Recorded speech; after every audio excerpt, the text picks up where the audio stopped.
1982 में दिलीप कुमार अमिताभ बच्चन की फिल्म शक्ति आई थी। उसके बाद सलीम जावेद की जोड़ी ने अलग होने का फैसला कर लिया। जावेद अख्तर ने एक दिन सलीम खान से कहा कि अलग काम करना चाहता हूँ। जावेद उन्हें दरवाजे तक छोड़ने आए। ये वही रात थी जब सलीम ने कड़वाहट के साथ कहा था, अभी इतना बूढ़ा नहीं हुआ कि अकेले न चल सकूं।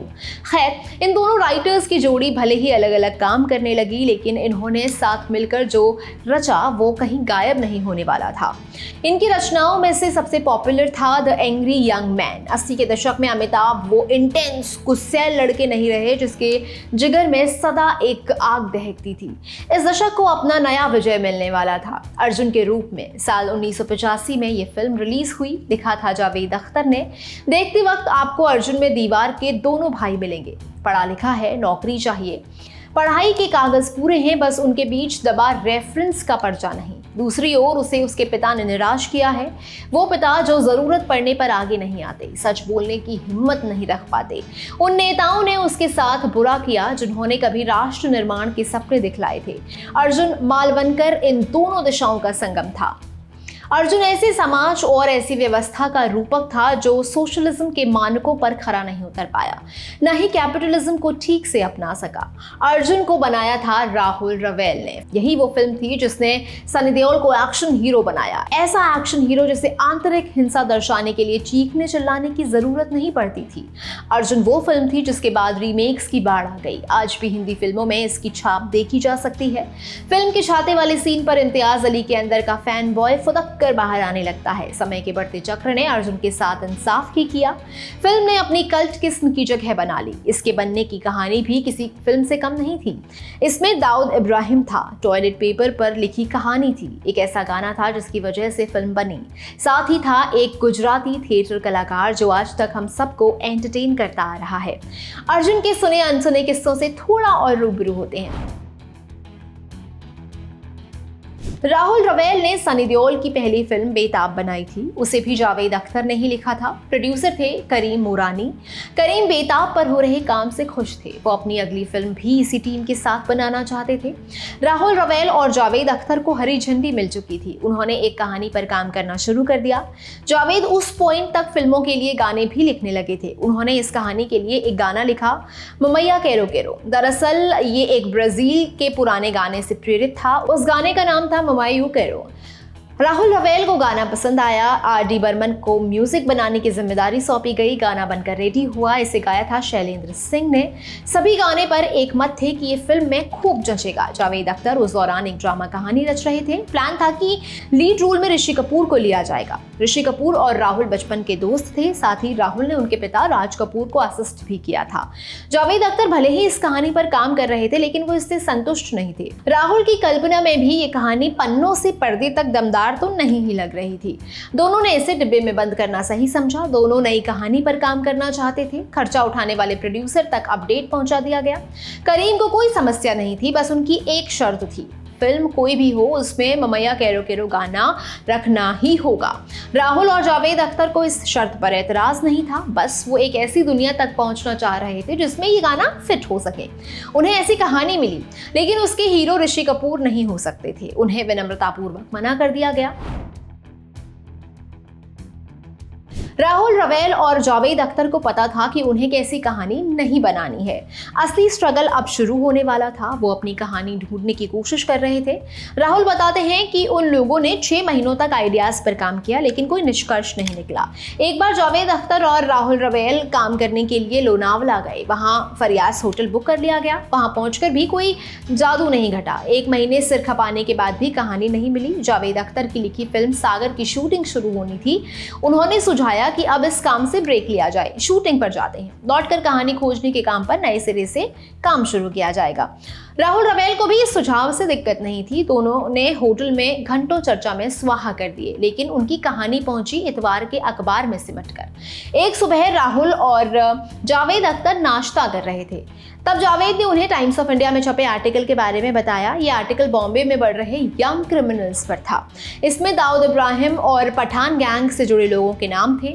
आर्टिकल में बताया गया कि कैसे ये लोग एक समय पर छोटे मोटे क्रिमिनल थे, चोरी चकारी करते, लेकिन नेताओं ने अपने फायदे के लिए इन्हें खतरनाक गैंगस्टर बना दिया। तो उन्होंने आर्टिकल पढ़ा। प्याले में रखी चाय ठंडी पड़ चुकी थी। फिजिक्स के नियम अनुसार दिन ढलने को आया। दोनों अपने अपने कमरों में जाकर सो गए। तभी देर रात किसी ने राहुल रवेल का दरवाजा खटखटाया। सामने जावेद अख्तर थी। उस वक्त घड़ी की सुई कहाँ घूमी हुई थी, इसे लेकर अलग अलग वर्जन्स मिलते हैं। राहुल ने एक जगह बताया कि सुबह के 4:30 बजे थे, कहीं ये समय रात के 3 बजे थे, तो कहीं रात के 1:30 बजे। हालांकि इसके आगे जो हुआ उसका सिर्फ एक ही वर्जन पढ़ने को मिलता है। देर रात जावेद अख्तर उनके पास आए, उन्हें अपने कमरे में बुलाया, कहा मैं आपको एक कहानी सुनाना चाहता हूँ, आप बस सुनिएगा, रिएक्ट मत कीजिएगा। अगले 2 से 3 घंटे राहुल रवेल सिर्फ सुनते रहे। जावेद अख्तर ने पहले सीन से लेकर आखिरी तक की कहानी उन्हें सुना डाली थी। उन्हें समझ नहीं आ रहा था कि आखिर इस आदमी ने 2 घंटे में पूरी फिल्म कैसे लिख डाली।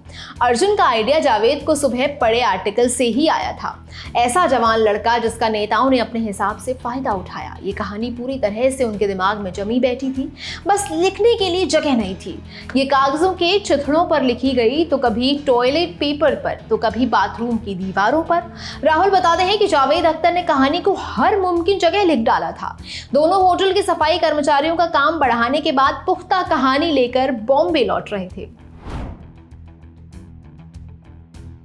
जाकिर खान ने कहा था कि बादल बहुत इंपॉर्टेंट है। शायद उस वक्त उनका पेट भरा हुआ होगा, वरना कहते कि खाना बहुत इंपॉर्टेंट है। चाहे दिल्ली के छोले भटूरे हों या मुंबई का वड़ा पाव। इस किस्से की शुरुआत होती है एक मशहूर डायरेक्टर और उसके वड़ा पाव प्रेम से। राज कपूर अपनी अधिकांश फिल्में पुणे में शूट किया करते थे। रहते थे वो चेंबूर में। वहां से पुणे जाने का सीधा रास्ता था, लेकिन वो विक्टोरिया टर्मिनस से डेक्कन क्वीन ट्रेन पकड़ते। वजह थी ट्रेन में मिलने वाला वड़ा पाव। ये ट्रेन पकड़ने की सॉलिड वजह थी। एक बार वो इसी ट्रेन से पुणे जा रहे थे। साथ में थे उनके असिस्टेंट राहुल रवेल। मॉनसून का समय था, जोर की बारिश हो रही थी। ट्रेन एक जगह रुकी। राहुल की नजर खिड़की से बाहर पड़ी।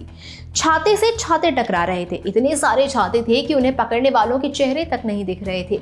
ये इमेज उनके दिमाग में छप गई।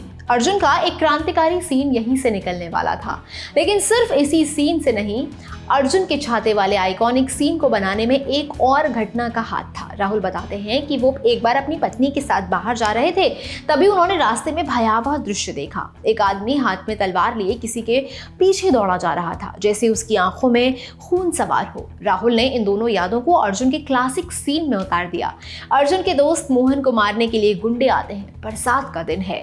मोहन उनसे जान बचाकर भाग रहा है, भीड़ को चीरते हुए। मोहन और गुंडों के अलावा किसी का चेहरा नजर नहीं आता। सब ने काले छातों से खुद को ढक रखा है। अर्जुन की अधिकांश शूटिंग स्टूडियो में हुई थी। इस सीन के लिए 1000 जूनियर आर्टिस्ट लाए गए थे। उनके हाथ में 2-2 छाते थमा दिए गए। एक्टर्स को 1000 जूनियर आर्टिस्ट और 2000 छातों को चीरते हुए गुजरना था। फिल्म में ये जितना आसान दिखा, उतना शूट करने में नहीं था। कभी छातों के कोने से एक्टर्स की आंख में चोट लग रही थी, तो कभी तलवार से छाते कटे जा रहे थे। 3 मिनट का ये सीन शूट करने में 2 दिन लग गए। राहुल रवेल ने 8 कैमरों का इस्तेमाल कर ये सीन शूट किया। एडिट टेबल पर 126 शॉट्स थे। अपने गुरु राज कपूर को ये सीन दिखाया। उन्होंने बता दिया कि इसे 7 कैमरों से शूट किया गया है। ये बात सही थी, क्योंकि शूटिंग वाले दिन 8वां कैमरा खराब पड़ गया था। अर्जुन की कहानी सिर्फ सनी देओल के कैरेक्टर तक सीमित नहीं थी। हम अर्जुन के दोस्तों से भी मिलते हैं। उन्हीं में से एक था चंदर। उसका रोल किया था राजा बुंदेला ने। चंदर के घर की आर्थिक स्थिति बहुत बुरी तरह चरमरा चुकी थी। ऊपर से ढूंढने पर भी नौकरी नहीं। उसे एक नेता के जरिए काम मिलता है, कोर्ट में जाना है, एक नेवल कैडेट की यूनिफॉर्म में। वहां अन्नू की पेशी है, उसे गोलियों से भून डालना है। चंदर यही करता भी है। उसके साथ आगे क्या होता है ये बताने की जरूरत नहीं। 10 मई 1985 को जब अर्जुन रिलीज हुई, तब ये सीन लोगों को काफी जाना पहचाना लगा। कुछ ऐसा ही 2 साल पहले घट चुका था। कुख्यात गैंगस्टर बड़ा राजन की कोर्ट में पेशी थी। तारीख थी 21 सितंबर 1983। पठान गैंग ने एक हत्यारे को नेवल कैडेट यूनिफॉर्म में भेजा। वो एक मोटी किताब में बंदूक छिपाकर घात लगाए बैठा था। जैसे ही बड़ा राजन को कुल्लाया गया, हत्यारे ने कोर्ट के बाहर ही उसके शरीर में गोलियां उतार दी। इसी सीन को बाद में अर्जुन में जगह मिली। अर्जुन सिर्फ सनी देओल और राहुल रवेल के लिए ही मील का पत्थर साबित नहीं हुई, बल्कि फिल्म के शुरुआती क्रेडिट्स में एक नाम था जिससे आज हम सभी परिचित हैं। इंट्रोड्यूसिंग परेश रावल एज अनु। परेश ओरिजिनली कास्ट का हिस्सा नहीं थे। सब किरदार फाइनल हो चुके थे, लेकिन अनु के लिए कोई नहीं मिला। शूटिंग भी शुरू हो गई, तब भी अनु की जगह खाली थी। इस पॉइंट पर करीम मुरानी ने राहुल को परेश के बारे में बताया। उन्होंने हाल ही में परेश का प्ले देखा था, दोनों पुराने दोस्त भी थे। राहुल परेश से मिले, फटाफट स्क्रीन टेस्ट ऑडिशन हुआ। परेश ने अगले ही पल खुद को कैमरा के सामने पाया। अर्जुन ने उस समय के लड़कों के लिए नई दुनिया खोल कर रख दी। वही लड़के आज अनुराग कश्यप और इम्तियाज अली के नाम से जाने जाते हैं। रिलीज के 33 साल बाद आज भी अर्जुन का सब्जेक्ट रेलेवेंट है, उसे बनाया फ्रेश ढंग से गया है, तभी वो किसी भी पल डेटेड महसूस नहीं होती। ये पूरी जानकारी आपके लिए जुटाई थी मेरे साथी यमन ने। मैं हूं गरिमा, आप देख रहे हैं ललन टॉप सिनेमा। शुक्रिया।